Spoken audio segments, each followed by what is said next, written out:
Buenos días. Te invito a que cierres tus ojos, vamos a orar una vez más.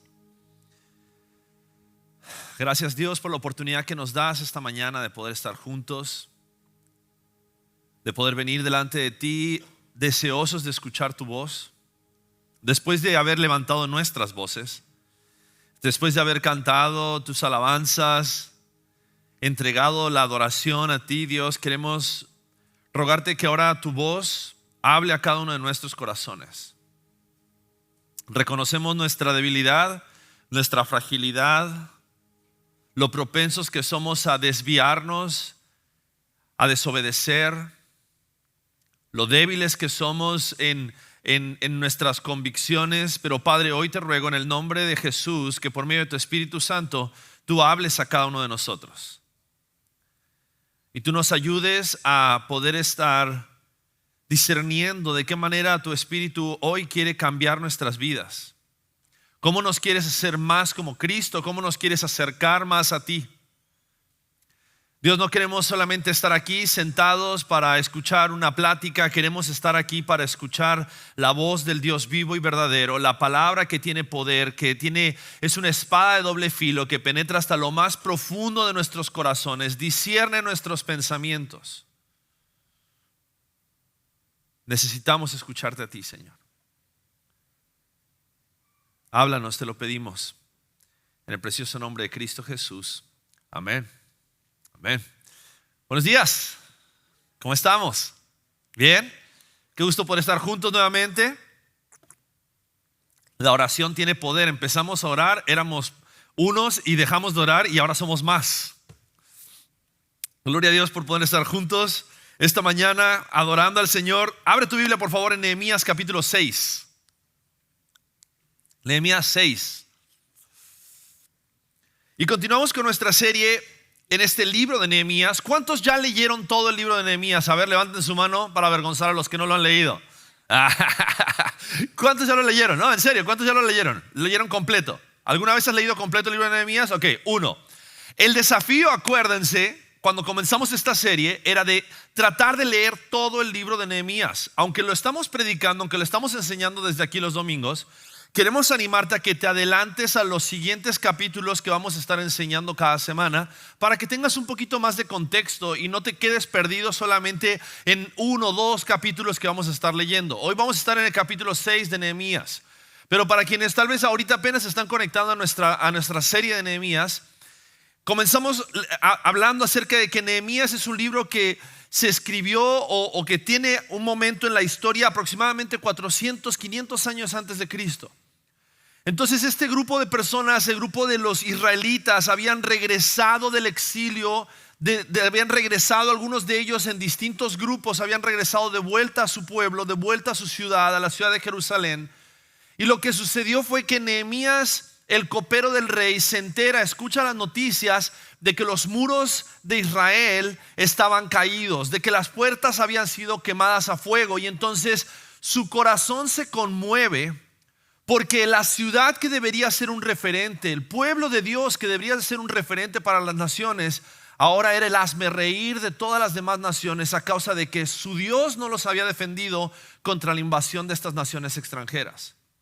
Ahora, si tú lees un poco más del Antiguo Testamento y específicamente el libro de los Reyes, Dios le había dicho al pueblo de Israel en Levítico, cuando les entregó la ley, Dios le había dicho al pueblo de Israel que Él los protegería de las naciones extranjeras, que Él los prosperaría en esta tierra si ellos guardaban sus mandamientos y si ellos adoraban solamente a Dios. Pero a causa de su rebeldía, a causa de su idolatría, a causa de que ellos se mezclaron con las demás naciones cuando Dios les había sido muy estricto y muy claro y les dijo: no se mezclen con las demás naciones porque van a terminar adorando a sus dioses. Entonces el pueblo de Israel tuvo que experimentar el juicio de Dios, la disciplina de Dios. Y Dios los entregó a estas naciones y Dios les dio una promesa: si ustedes se arrepienten, aún estando en el exilio, aún estando en la esclavitud, si ustedes se arrepienten, claman, piden perdón por sus pecados, yo los voy a restablecer. Yo les voy a restituir sus tierras. Yo voy a restaurar la nación. Y lo que estamos viendo en este libro de Nehemías es ese ese último proceso en la restauración de Israel como nación, pero la restauración completa de Israel solamente podría venir cuando venga el Mesías Jesucristo. Pero en este momento vemos a Nehemías como un reformador, una persona que tal vez encontró al pueblo de Israel en una condición donde ellos venían un poco ya habiendo escuchado la palabra de Dios, dejando la idolatría, pero habían ciertas cosas que ellos todavía tenían de costumbres, tenían de paganismo de las otras naciones, inclusive se habían acostumbrado a estar con los muros caídos, las puertas quemadas. Y Nehemías, cuando se conmueve su corazón, pide el favor del rey y él va junto con un grupo de personas a organizar la reconstrucción de los muros. Los muros ya fueron reconstruidos. Cuando llegamos al capítulo 6, ya fueron reconstruidos los muros. Y vamos a leer en el capítulo 6 de que justo estaban, después de reconstruir los muros, estaban a punto de poner las puertas. La obra estaba casi terminada. Pero vamos a ver cómo el enemigo va a intentar a toda costa desanimar la obra de Dios y va a atacar a aquel que Dios estaba utilizando para hacer su obra, para desanimarlo, para atemorizarlo. Y creo que esto es importante que nosotros lo veamos el día de hoy, porque cuando el enemigo no puede detener la obra externamente, como lo intentó hacer a través de la crítica de Tobías a Sanbalat, como vimos en el capítulo 4, y como lo intentó hacer a través de los conflictos internos que tenían el pueblo de Israel, como vimos en el capítulo 5. Entonces él va a atacar internamente y va a traer temor, va a atacar la reputación y va a atacar la fidelidad de este hombre Nehemías. Entonces quiero invitarte a que, si tienes tu Biblia, la abras en Nehemías capítulo 6. Vamos a leer este pasaje y después de eso vamos a ver qué es lo que el Señor tiene para nosotros en esta mañana. Dice así Nehemías capítulo 6. Cuando se les informó a Sanbalat, a Tobías, a Gesem el árabe y a los demás enemigos nuestros que yo había reedificado la muralla y que no quedaba ninguna brecha en ella, aunque en aquel tiempo yo no había sentado todavía las hojas en las puertas, Sanbalat y Gesem enviaron a decirme: ven, reunámonos en Kefirim, en el llano de Ono.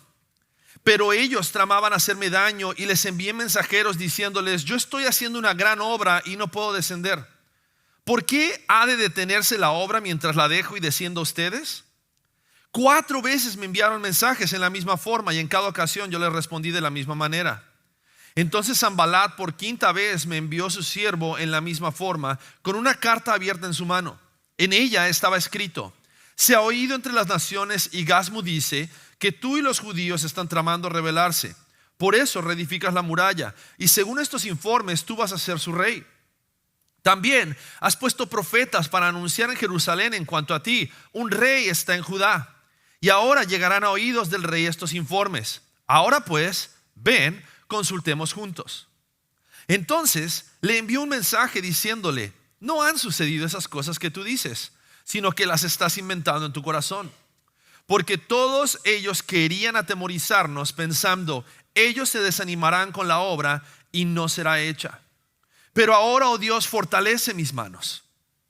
Cuando yo entré en casa de Semaías, hijo de Delaía, hijo de Mehetabel, que estaba encerrado allí, él dijo: reunámonos en la casa de Dios dentro del templo y cerremos las puertas del templo, porque vienen a matarte, vienen de noche a matarte. Pero yo dije: ¿huir un hombre como yo? ¿Y acaso uno como yo entraría al templo para salvar su vida? No entraré.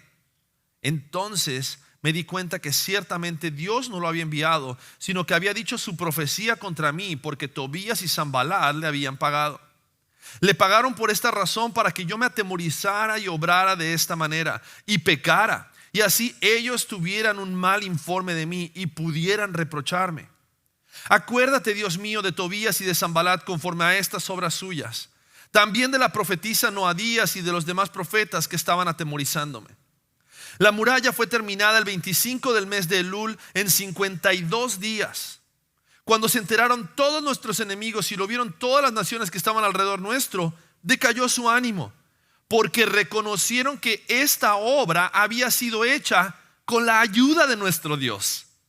También en aquellos días enviaban muchas cartas de los nobles de Judá a Tobías, y de Tobías venían cartas a ellos, porque muchos en Judá estaban unidos a él bajo juramento, porque él era yerno de Secanías, hijo de Ará, y su hijo Johanán se había casado con la hija de Mesulam, hijo de Berequías.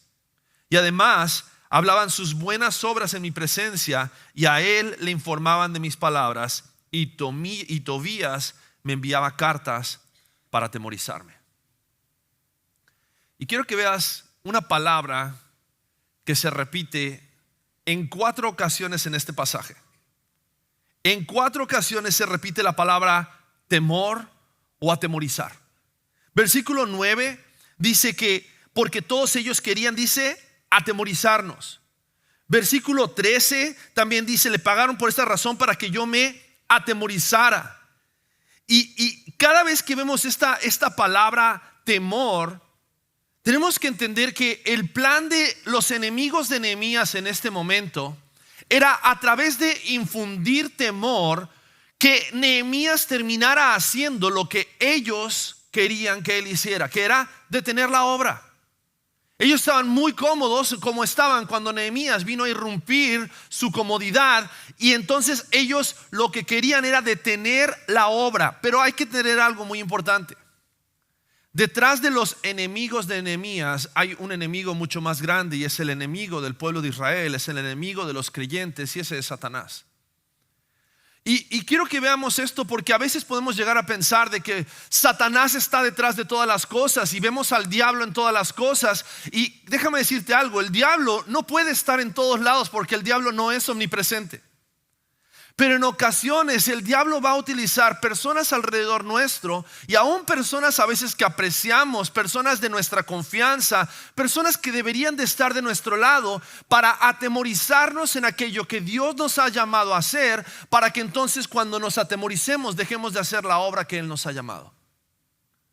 Y esto es importante que lo entendamos, porque cuando el enemigo sabe que él puede controlar lo que tememos, él sabe que también puede controlar cómo vivimos. Si el enemigo controla lo que temes, el enemigo va a controlar cómo vives. Ejemplo de esto, la pandemia. La pandemia fue uno de los momentos en los cuales salió a relucir quienes le tenían temor a la muerte. Porque habían personas que durante la pandemia no salían de sus casas por nada. Nosotros teníamos una vecina que literalmente en alguna ocasión le fuimos a llevar comida, y ella nos hacía parar en un tapete y nos rociaba con un líquido desinfectante, que si no nos dio cáncer por el líquido desinfectante y nos moríamos por el líquido desinfectante, nos moríamos por el bicho de la pandemia. Pero la realidad es que durante la pandemia creo que todos nos dimos cuenta cuánto temor teníamos a la muerte. Porque de repente algo que parecía una gripa empezamos a escuchar que podía llegar a tener complicaciones mortales. Y entonces nuestra actitud, nuestra conducta comenzó a ser controlada por el temor. Y entonces ya no salías, aunque algunas personas decían, es bueno que salgas y tomes sol. No sea que me vaya a enfermar. Y de repente había gente que ya no interactuaban unos con otros, estaban encerrados durante la pandemia con temor. Y sí, hubieron muchas personas que murieron durante la pandemia, no dudamos de eso. Pero aquellos que tienen su esperanza puesta en Cristo deberían de estar pensando en la muerte como algo mucho mejor que la terminación de sus vidas, sino como la transición a estar con Cristo por la eternidad. Y para mí fue emocionante y fue de ánimo cuando empecé a ver creyentes durante la pandemia que estaban dispuestos a arriesgar sus vidas con tal de servir a su prójimo, con tal de amar a aquellos que estaban tal vez atemorizados a causa de la pandemia, y que de medio de todo eso fueron valientes porque ellos no tenían temor a la muerte. Porque la muerte fue vencida en la cruz del Calvario, y por la sangre de Jesucristo los pecados han sido perdonados, y tú y yo podemos tener esperanza de vida eterna. Pero si el diablo sabe que puede controlar lo que tememos, entonces él puede controlar cómo vivimos. Y eso es lo que él estaba tratando de hacer aquí con Nehemías. Y algo que necesitamos entender para poder resistir ese temor natural que a veces tenemos en nosotros, pero también para poder resistir el temor al hombre. Porque hay veces que no son cosas como la muerte lo que nos atemoriza. A veces lo que nos atemoriza es lo que las demás personas piensan acerca de nosotros. Y cuando de repente alguien tiene una opinión acerca de nosotros o alguien dice algo acerca de nosotros, ese temor nos lleva a cambiar nuestra forma de vivir. Es muy común en la adolescencia, para todos los adolescentes, todos los jóvenes, cuando de repente estás en la escuela, en la preparatoria, en la universidad y comienzas a sentir esa presión por tus compañeros dentro del colegio, y entonces ante la presión de lo que las demás personas piensan acerca de ti, cambias tu forma de vivir, cambias tu forma de vestir, cambias tu forma de hablar. La persona que era súper tal vez comprometida con la iglesia y con su familia en Cristo, ahora cambia por completo sus amistades y cambia su dinámica familiar y cambia todo. ¿Por qué? Por la presión, por el temor al hombre, el temor a lo que las demás personas pueden llegar a decir. Y no solamente le pasa a lo de los adolescentes, no solamente le pasa a los jóvenes, nos pasa a todos. Cuando de repente nosotros vamos viviendo tratando de cumplir las expectativas que tienen las demás personas acerca de nosotros. Las expectativas de tu cónyuge, de tu esposo, de tu esposa. Las expectativas de tus padres, tu padre o tu madre. Las expectativas de tu jefe en el trabajo. Y entonces comienzas a vivir de una manera diferente, a hacer las cosas de una manera diferente por temor. Por temor. Aquello que temes va a determinar la forma en la que vives. Y esto es muy importante porque Nehemías no le tenía miedo a Tobías y Sanbalat. Él dice, ellos trataron de atemorizarme. Pero si te das cuenta, a través de cada una de las amenazas, a través de cada una de las cosas que sucedieron, ¿qué fue lo que hizo Nehemías ante las amenazas y ante el amedrentamiento de estos enemigos de Dios? Nehemías oró. Y su oración nos deja ver algo bien importante. Nehemías tenía temor de Dios, lo cual es necesario para no vivir bajo el temor de los hombres. Cuando tú vives con temor de Dios y tú entiendes que al único al que tienes que honrar, al único a quien tienes que agradar con tu vida, el único que merece que tu vida cambie para poder hacer lo que Él quiere, es Dios. Y por eso te digo, lo que temes determina cómo vives. Porque si tú temes a Dios, y ese temor de Dios no es un temor de miedo, de no me vaya a hacer algo Dios, sino es un temor de reverencia, entendiendo que Él es tu Padre, Él es quien te creó, Él es el que creó todas las cosas alrededor tuyo, Él es el que te ha dado su ley, su palabra para guiarte, para que tú puedas caminar en obediencia a Él. Él es el único que merece nuestra reverencia y nuestra adoración, el que merece que lo obedezcamos, el que merece que cambiemos todo lo que tengamos que cambiar para poder vivir para su gloria y para su honra. Y gloria a Dios que ese cambio no lo hacemos en nuestras fuerzas, lo hacemos solamente en el poder del Espíritu Santo en nosotros, porque en nuestras fuerzas sería imposible. Pero el temor de Dios es necesario para no vivir bajo nuestros propios temores o bajo el temor de los hombres. Y eso es exactamente lo que nos modela Nehemías en cada una de las 4 acusaciones o 4 ataques que él experimenta en este pasaje. Vamos a verlos. En el versículo 1 al 3 vamos a ver cómo el temor del hombre o el temor de los hombres nos busca sacarnos de enfoque. Mira lo que dice. Dice que se les informó a Sanbalat, a Tobías, a Gesem el árabe y a los demás enemigos nuestros que yo había reedificado la muralla y que no quedaba ninguna brecha en ella. ¿Y qué hicieron ellos? Versículo 2. Sanbalat y Gesem enviaron a decirme, ven, reunámonos en Kefirim, en el llano de Ono, pero ellos tramaban hacerme daño. Y quiero que veas esto. Ellos le hacen una invitación. No fue una amenaza al principio, sino que fue una invitación. Le dijeron, ven, reunámonos, vamos a hablar, porque nos preocupa que hayas terminado la muralla. Y en esa invitación, que tal vez parecía una invitación razonable, una invitación inocente, esta ciudad Kefirim era una ciudad tal vez que no era Jerusalén, donde estaba todo el trabajo, el ajetreo, donde estaba el polvo, donde aún seguían limpiando, donde aún seguían trabajando. Tal vez para Nehemías podría haber sido, bueno, me voy a tomar unos días para relajarme, pero dice que él discernió espiritualmente que esa invitación tenía como propósito hacerle daño. Y esto es muy importante que nos demos cuenta, porque hay muchas veces en la vida que nosotros nos vamos a encontrar con invitaciones que pueden llegar a parecer seductoras, que pueden llegar a parecer razonables, que podemos llegar hasta justificar como inocentes. Pero en esas invitaciones el enemigo puede estar tratando de sacarnos del enfoque de que nuestra adoración y que nuestro servicio sea solamente para Dios. La Biblia dice que cuando uno es tentado, es atraído y seducido por sus propios malos deseos, su propia concupiscencia. Y esa atracción, esa seducción es una invitación a algo fuera de lo que Dios dice que es lo mejor para nosotros. Y mira cómo responde Nehemías. Cuando él se da cuenta que ellos querían hacerle daño, dice que les envía mensajeros y les dice: yo estoy haciendo una gran obra y no puedo descender. ¿Por qué ha de detenerse la obra mientras la dejo y desciendo a ustedes? Y quiero que veas el temor de Dios en la respuesta de Nehemías. Nehemías tenía en mayor estima lo que Dios le había llamado y puesto en su corazón para hacer, la voluntad de Dios, que hacer su propia voluntad. Que hacer tal vez lo que sería lo más cómodo. Que hacer lo que en ese momento parecía, ¿sabes qué? Necesito un break.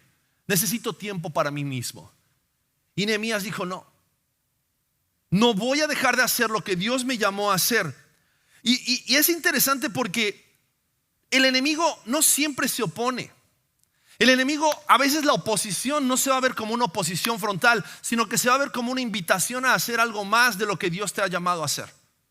Y en esa invitación de hacer algo más, puede llegar a esa invitación parecer agradable, parecer interesante. Puede ser una propuesta laboral, puede ser una propuesta amorosa, puede ser una propuesta tal vez de algo que viene a llenar un vacío en tu corazón. Pero no toda oportunidad, no toda invitación proviene de Dios. Y en esta invitación que Nehemías recibe, él discierne espiritualmente, él entiende la intención y él dice: pensaban hacer mal. ¿Tú sabías que el diablo se disfraza como ángel de luz? Y él es el padre de mentiras, él es el engañador. Él persuadió de esa misma manera a Eva en el jardín del Edén cuando le dijo: no morirás, come del fruto, porque si comes del fruto serás igual a Dios. Y entonces llenó en ella un deseo nato de querer ser como Dios. Y así es el diablo, así es el enemigo. Pero Nehemías tenía un enfoque que era innegociable. Y él les dice: estoy ocupado en una gran obra y no puedo ir. No explica, no negocia, no dice: bueno, voy pero por un par de horas, voy por un par de días. Él sabía que la invitación tenía un propósito: hacerle daño. Y eso lo hizo como una respuesta de un discernimiento espiritual al saber que ellos querían detener la obra de Dios en su vida y a través de su vida. Y quiero que veamos esto, y es importante porque cada uno de nosotros constantemente estamos siendo invitados a desviarnos y perder el enfoque de lo que Dios está haciendo en nuestras vidas. Ya sea por conflictos, ya sea por invitaciones, y todo tiene que ver con una invitación a algo, una invitación a pelear, una invitación a discutir, una invitación a hacer algo diferente, una invitación a no pagar tus impuestos este año, una invitación a declarar que ganaste menos, una invitación a lo que sea, que tiene como propósito afectar tu testimonio y afectar tu identidad en Dios. Y desviarte, desenfocarte de lo que Dios realmente quiere hacer en tu vida. Pero si algo nosotros tenemos que aprender es que en Cristo nuestra identidad no depende de la aprobación o de la presión o lo que las demás personas piensen, sino también nosotros tenemos que entender que hemos sido llamados y enviados por Dios a esta tierra para poder ser luz en medio de las tinieblas. Y en eso nosotros tenemos que entender que el llamado de Dios define nuestras prioridades. Decir no a las invitaciones que el enemigo puede traer para desenfocarnos protege lo que Dios nos ha llamado a hacer, luz y sal sobre esta tierra. Porque la distracción es una estrategia del enemigo.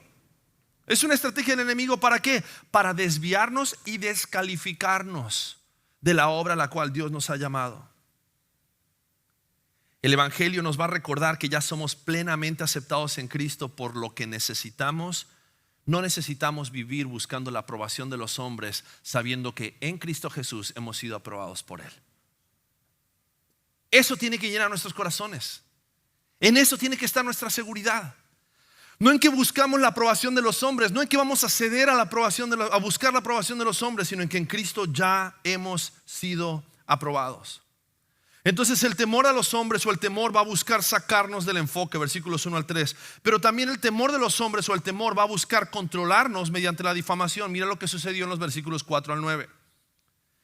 Tobías y Sanbalat escriben dice aquí en el versículo, dice 4 veces me enviaron mensajes en la misma forma y en cada ocasión yo le respondí de la misma manera. Entonces Sanbalat por 5ª vez me envió su siervo en la misma forma con una carta abierta en su mano y en ella estaba escrito: se ha oído entre las naciones y Gasmu dice que tú y los judíos están tramando rebelarse, por eso reedificas la muralla. ¿Sabes lo que eso significaba? ¿Sabes de qué lo estaban acusando? De traición. Ellos estaban acusando a Nehemías de que la razón por la cual él había levantado los muros era para entonces rebelarse contra los persas. Esa acusación era una acusación de mucho peso, porque eso significaba que la vida de Nehemías, si esa acusación llegaba al rey Artajerjes, su vida estaba en peligro. Sin embargo, Nehemías, ante esa acusación, que 5 veces se repitió la acusación, una mentira que se repitió persistentemente, Nehemías negó brevemente. Y en su negación lo que hace, él no pierde tiempo defendiéndose, él no hace una campaña para salvar su reputación. Fíjate lo que él dice, cuando ellos les dice: tú estás diciendo que has enviado profetas para anunciar que tú eres el rey en Judá. Nehemías le envió un mensaje diciendo en el versículo 8: no han sucedido estas cosas que tú dices, sino que las estás inventando en tu corazón, porque todos ellos querían atemorizarnos pensando: ellos se desanimarán con la obra y no será hecha, pero ahora Dios fortalece mis manos. Quiero que veas esto. Nehemías, ante las acusaciones y la difamación de su carácter, ellos lo que estaban atacando era el carácter de Nehemías. Y estaban diciendo: Nehemías, tú estás haciendo todo esto para convertirte en rey. Y ante esa difamación lo que hace Nehemías, él no intenta decirle: no, déjenme explicarles, déjenme mostrarles, déjenme evidenciarles. Él no defendió su reputación, él no defendió su orgullo, él no defendió su honra. ¿Qué hizo? Él oró. Y en su oración, él se puso en las manos de Dios y le dijo: Dios, dame fuerzas. Él no dijo: Dios, quita a Tobías y Sanbalat, que dejen de acusarme. Él le dijo: dame fuerzas. ¿Para qué? Para permanecer fiel aún a pesar de las acusaciones.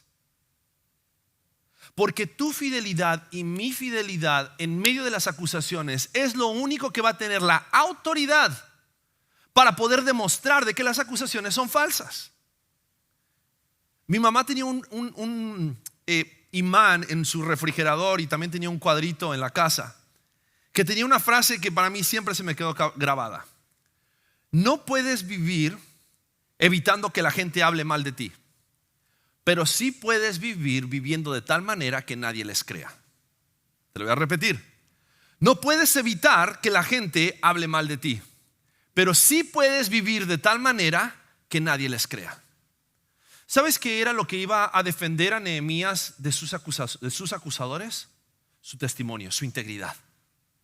Y por eso le pide a Dios: Dios, fortaléceme, dame la fuerza para poder permanecer fiel. Y él dice: fortalece mis manos. Y en su oración constante, vemos en Nehemías, a lo largo de todo el libro de Nehemías, de los 13 capítulos de Nehemías, en 10 de los capítulos nos habla acerca de sus oraciones. Y si te das cuenta, después de cada una de las acusaciones, Nehemías ora y le pide fuerzas al Señor. En su oración podemos ver que él sabía que sus acciones dependían de la fuerza que él recibía a través de la oración. Si tú y yo queremos resistir ante los ataques del enemigo, ante el temor a los hombres o los temores que nos quieran desviarnos, tenemos que hacer lo que Jesús le dijo a sus discípulos. Jesús les dijo a sus discípulos: orad y velad para que no entréis en tentación. Jesús les dijo: a la verdad, la carne es débil y el cuerpo va a tener una tendencia hacia el pecado, pero el Espíritu de Dios en nosotros está dispuesto a ayudarnos, a fortalecernos. Pero ¿qué necesitamos hacer? Orar. Acciones sin oración es una defensa desesperada para recuperar nuestra reputación. oración y acciones es infundida por el Espíritu Santo para poder seguir dando testimonio de la obra de Dios en nuestras vidas. Entonces, creo que tú y yo necesitamos aprender que no podemos evitar, no vamos a evitar las acusaciones, no podemos evitar los ataques, pero sí podemos vivir de tal manera que podamos resistir a los ataques y que cuando seamos acusados, como dice la Biblia, cuando sean acusados de hacer el mal, ustedes a través del bien que hacen puedan hacer callar a sus enemigos. Esa era la oración de Nehemías. No fue responder mal con mal, fue responder mal con oración. Y descansar en Dios, descansar que Dios es fiel. En Hechos 4:29, cuando los discípulos estaban siendo perseguidos, ¿se acuerdan qué fue lo que sucedió? Los discípulos comienza la persecución a causa de que ellos estaban predicando el evangelio. Y la oración de los discípulos, fíjate cuál es: Señor, ahora considera sus amenazas y permite que tus siervos hablen tu palabra con toda confianza.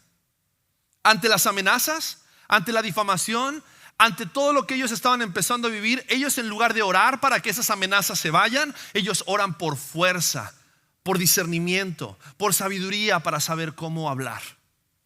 Porque es en medio de la persecución y es en medio del sufrimiento y es en medio de la oposición, es en medio de la difamación que tú y yo tenemos la oportunidad de seguir proclamando el evangelio de Jesucristo. No pierdas de vista esto, porque si no estás viviendo oposición, vas a vivir oposición. Más cuando dispones tu corazón a hacer las cosas bien. Constantemente me encuentro con personas que me dicen: Pablo, ¿por qué cuando quise empezar a hacer las cosas bien me empezó a ir mal? Bienaventurados, dice la Biblia, bienaventurados si los persiguen, bienaventurados los pobres. Bienaventurados, ¿por qué? Porque va a venir una oposición donde el enemigo va a tratar de hacernos creer la mentira de que Dios no está en control y que Dios no tiene el poder para hacernos salir adelante en medio de esas situaciones. Pero el evangelio nos libera de la necesidad de justificarnos a nosotros mismos cuando nosotros entendemos que hemos sido declarados justos en Cristo Jesús. El acusador de los hermanos, Satanás, ya no puede acusarnos delante del Padre, porque el Padre nos ve a través de la sangre de Jesucristo, perdonados todos nuestros pecados. Y Jesús es el que hace justicia por nosotros. Algo hermoso acerca de la Biblia es que tú y yo podemos leer el final de la historia. ¿Sabes qué sucede en el final de la historia? Satanás y todos sus demonios están atados en un lago de fuego. Satanás ya está vencido. El acusador y la difamación ya ha sido vencida en la cruz del Calvario. Jesús ha escrito tu nombre en el libro de la vida, y tu nombre que ha sido escrito en el libro de la vida dice al lado: justificado por la fe, en paz con Dios. Así que no temas. Pero lo siguiente que vemos en este pasaje, versículos 10 al 14, es como el temor de los hombres busca comprometer nuestra obediencia. Y lo que le invitan aquí un profeta, un disque profeta a Nehemías, le dice: ¿sabes qué, Nehemías? Vienen a atacarte, vienen a tomarte. Y le dice: escóndete en el templo, cerremos las puertas del templo. Y Nehemías tenía bien claro que estaba prohibido para un hombre como él entrar al templo. Solamente los sacerdotes del Señor tenían la posibilidad de entrar al templo. Y aquí la invitación viene a hacer algo que parece bueno, pero que en realidad va en contra de Dios. Hacer algo que parecería: oye, estás preservando tu vida, pero ¿a costa de qué vas a preservar tu vida? ¿De desobedecer la ley de Dios? ¿Dónde está tu confianza? ¿Dónde está tu confianza? ¿En quién confías? ¿Confías en tus propias estrategias o confías en Dios? Este falso profeta usó lenguaje piadoso para sembrar temor en Nehemías. Le invitó a salvar su vida y a costa de eso desobedecer a Dios. Y Nehemías, la respuesta me encanta en el versículo 11. Dice: ¿un hombre como yo ha de huir? ¿Qué era lo que estaba pensando Nehemías? Si yo huyo, ¿qué testimonio le estoy dando al resto del pueblo? ¿Qué le estoy enseñando al resto del pueblo? ¿Que está bien desobedecer a Dios con tal de preservar tu vida? Y entonces Nehemías reconoce que el mensaje no viene de Dios. De nuevo, discierne espiritualmente. No se expone públicamente, sino que entrega el juicio a Dios. Fíjate cómo le dice. Versículo 14, él ora de nuevo y le dice: acuérdate, Dios mío, de Tobías y de Sanballat, conforme a estas obras suyas, también de la profetisa Noadías y de los demás profetas que estaban atemorizándome. ¿Qué hace Nehemías? Lo lleva a las manos de Dios, lo lleva a los pies de la cruz, lo lleva delante de Dios, así como tú y yo. Cuando nosotros sabemos que nuestra obediencia está siendo cuestionada y nosotros sabemos que tenemos que obedecer a Dios, ¿a quién tenemos que acudir? ¿A quién tenemos que correr? A Jesucristo, a la palabra. Y es algo que nosotros tenemos que entender, porque el temor de Dios siempre nos va a cuidar del miedo que nos lleva a actuar en base a nuestros deseos y en base a tal vez nuestra reacción carnal, cuando nosotros decidimos honrar a Dios, obedecer a Dios primeramente antes que todo. Y la obediencia siempre va a glorificar a Dios. Y lo último que vemos en este pasaje, versículos 15 al 19, es como el temor de los hombres, o el temor, siempre va a aumentar después de la victoria. Yo le he dicho a mi esposa: los días en los cuales yo soy más débil es el domingo por la tarde, después de haber predicado un sermón. En los momentos en los cuales tú eres más débil es cuando has experimentado el poder de Dios de una manera sobrenatural. Si no, ejemplo, Elías. Elías, después de haber degollado a todos los profetas de Baal, dice que fue y se escondió en una cueva y dijo a Dios: Dios, quítame la vida porque soy el único profeta que queda en el pueblo de Israel. Prefiero que me mates a seguir vivo. Y te das cuenta cómo este profeta estaba en depresión, se sentía aislado, con ansiedad, después de haber visto fuego caer del cielo y quemar el sacrificio y degollar a todos los profetas de Baal. Lo mismo sucedió con Nehemías. La muralla había sido terminada el 25 del mes, o sea, en 52 días. Todo mundo reconocía que la mano de Dios estaba con ellos, que solamente por el poder y la obra de Dios era que ellos habían podido reconstruir el muro en 52 días. Pero dice que en aquellos días enviaban muchas cartas de los nobles de Judá a Tobías, y de Tobías venían cartas a ellos, e incrementó la oposición. Y hablaban mal de Nehemías enfrente de él, y estaban diciendo cuáles eran los planes de Tobías y Sanballat aún enfrente de él. Y entonces comienza a crecer el ataque. Y algo que podemos aprender de esto, y podemos ver aquí en Nehemías, es que para él no solamente fue importante comenzar bien con la obra, sino también terminarla, y terminarla bien. No es tan importante cómo comienzas como cómo terminas. Y si nosotros ponemos todo nuestro enfoque solamente en la obra que tenemos que hacer y no guardamos nuestro corazón y guardamos de los ataques del enemigo, podemos llegar en medio de la opresión y en medio de la oposición y en medio del fervor de la oposición, de caer en nuestra fe y rendirnos y no obedecer a Dios. Por eso es importante estar vigilantes y responder a lo que Jesús nos enseña, estar atentos, velando. Porque el temor de Dios nos va a mantener firmes, y nos va a mantener firmes hasta el final. Porque el temor de Dios es el ancla que nos impide vivir esclavos del temor a los hombres y aún del temor de nuestros propios miedos. Entonces, me gustaría tal vez por un momento invitarte a que cierres tus ojos. Y quiero que reflexiones por unos momentos. ¿Qué temores en tu vida tal vez te han llevado a cambiar tu forma de vivir? Tal vez es el temor a no tener dinero, o tal vez es el temor a perder a tu familia, o tal vez es el temor de lo que dirán las demás personas, o tal vez es el temor a la muerte. ¿Cuáles son tus temores? Y quiero que seas honesto con Dios en este momento, delante de Dios. Y si hay temores en ti que te han llevado a vivir una vida fuera de la voluntad de Dios, lejos de la obediencia a Dios, que tal vez en esta mañana puedas pedirle perdón a Dios y decir: Dios, perdón, porque he cedido ante la oposición, He cedido ante la presión. Por temor a perder mi novio o mi novia, he hecho cosas que sé que no debería de haber hecho. Por temor a perder mi trabajo, he hecho cosas que no debería de haber hecho. Por temor a la confrontación, he permitido cosas en mi vida, en mis relaciones con las personas a mi alrededor que no debería de haber permitido. Y pedirle en este momento, Dios, que mi corazón solamente tema hacer tu voluntad.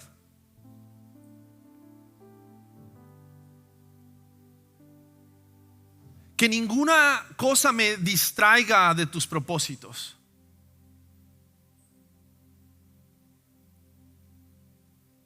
Que las acusaciones o el qué dirán o el qué piensan los demás no controle mis acciones.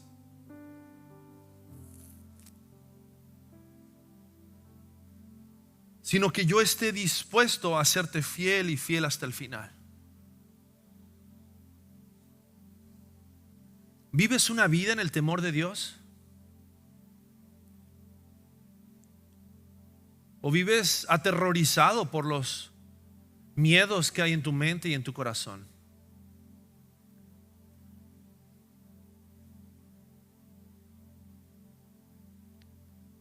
Quiero recordarte que es el temor de Dios el que ancla nuestras vidas para que ya no vivamos como esclavos del temor, sino como siervos obedientes de Cristo. Quiero recordarte, tú ya no eres un esclavo del temor si has puesto tu fe en Jesucristo.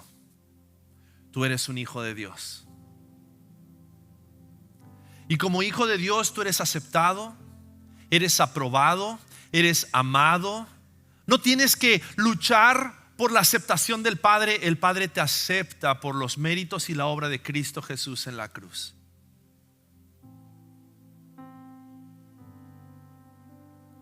Así que no permitamos que la oposición, los cuestionamientos, las acusaciones nos lleven a cambiar nuestro punto de vista acerca de lo que Dios dice que es bueno. Vivimos en un momento en la sociedad en el cual tenemos que estar dispuestos a pararnos por la verdad, defender la verdad, defender lo que es justo. Como hijos de Dios, procurar la verdad y defender la verdad.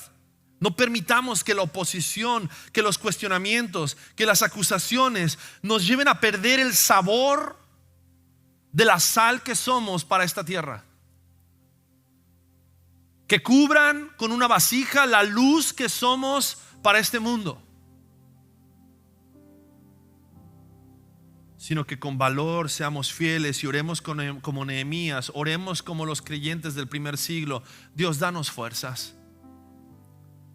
No quites la oposición, porque es a través de la oposición que tú quieres ser glorificado. Danos fuerzas para ser fieles en medio de la oposición, para dar testimonio de Cristo, para dar testimonio de la verdad, para hablar a otros acerca de la esperanza que tú y yo tenemos en Cristo Jesús.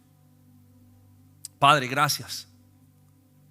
Gracias por tu palabra, gracias por tu espíritu, gracias por estar aquí con nosotros y gracias por el ejemplo de Nehemías, que estuvo dispuesto a ser fiel y fiel hasta el final. Pero gracias por el ejemplo de Jesucristo, porque Jesucristo,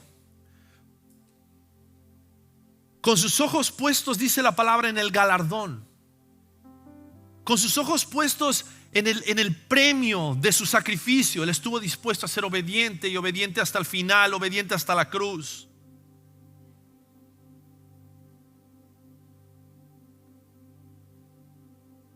Gracias, Señor, porque Él estuvo dispuesto a resistir a la oposición, resistir a las acusaciones, resistir al dolor de ser traicionado por sus discípulos,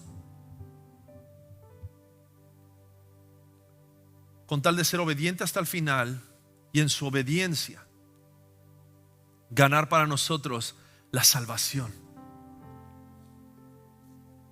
Ayúdanos, Dios, en el poder de tu Espíritu Santo, a no ceder ante la oposición, no ceder ante las acusaciones, no ceder ante el temor que intenta controlar nuestras acciones. Aun cuando el fervor de la oposición esté al máximo, Dios, queremos ser fieles. Ayúdanos.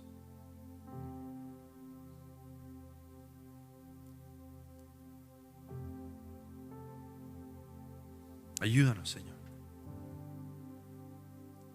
Sabemos que nuestro auxilio, nuestro socorro, nuestra fuerza viene de ti.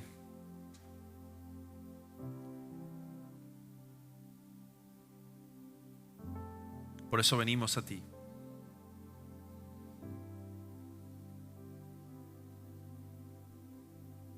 Pedimos estas cosas en el precioso nombre de Cristo Jesús.